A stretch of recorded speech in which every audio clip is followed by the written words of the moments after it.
Welcome back to the deep dive. Okay, today our mission, it's really focused. We're unpacking a specific piece of kit, the A-Neuvideo ANI-VW-88UHD. It's an 8x8 matrix switcher. Sounds a bit technical, maybe intimidating, but it really holds the key to understanding professional video routing. So we're diving into the sources to see why this kind of hardware is, well, essential for serious video setups. Let's get into it. Yeah, this device is, it's really a great example of pro infrastructure. It's built to take, 8 different HDMI sources Yeah. and send them out independently to 8 different displays. Think about places like, command centers, maybe big digital signs. Okay. Being able to manage all that high-speed video without any signal drop is just critical. And high speed here means we're talking true 4K resolution, like 60 hertz? Exactly. True 4K at 60 hertz. And that needs a solid 18 gigabits per second of bandwidth. Wow. All following the HDMI 2.0B standard. But, what really makes pro gear stand out from consumer stuff isn't just speed. It's also about the color. The color fidelity. Yeah, the support for 4.4.4 chroma sampling. That's huge. Okay, break that down. 4.4.4, what does that mean for, the person watching? It means zero color compression. Absolutely none. So if you're looking at, say, medical scans or detailed CAD drawings on a video wall, or even complex financial charts, color accuracy is everything. You can't have compression artifacts messing with the data. 4.4.4 guarantees every single pixel shows exactly what it's supposed to. Consumer gear often cuts corners there. And it meets the security standards, too, HDCP. Oh, absolutely. HDCP 2.2 compliant. So protected 4K stuff, like from Blu-rays or streaming services, gets distributed legally and without issues. Okay, so the picture quality, the fidelity, that's definitely there. But what about the switching itself? That's often where things get clunky, right? You get that black screen flash or a delay. Yeah, the dreaded blank screen. That's where the switcher really shines. It has seamless switching. Seamless switching. That's the professional difference right there. It means the switcher is actually smart enough to buffer the incoming video signals internally. Buffering. Okay. So when you switch, let's say from source A to source B, the transition on screen is instant, like totally smooth. No black screen, no lost frames. But, okay, that raises a question for me. If you're buffering multiple, potentially huge 4K streams to get that instant switch, doesn't that buffering itself add maybe a little bit of latency? That's a fair point. Yes, there is a tiny bit of delay introduced by the frame buffering. It has to make the seamless lock happen.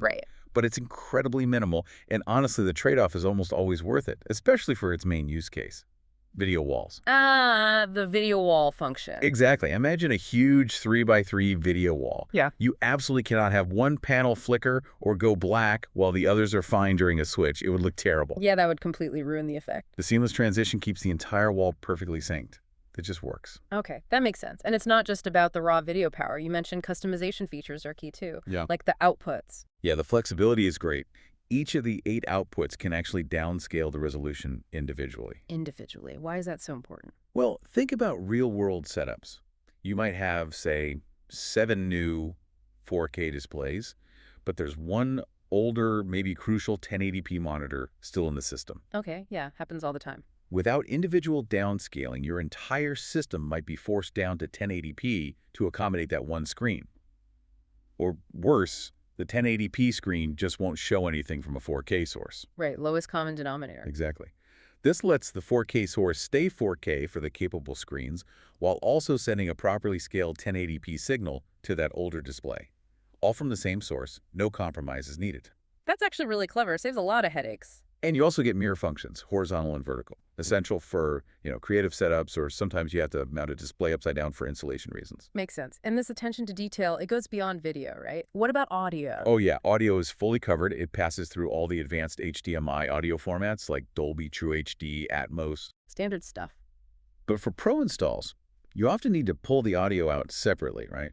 Manage it differently. The embedding, yeah.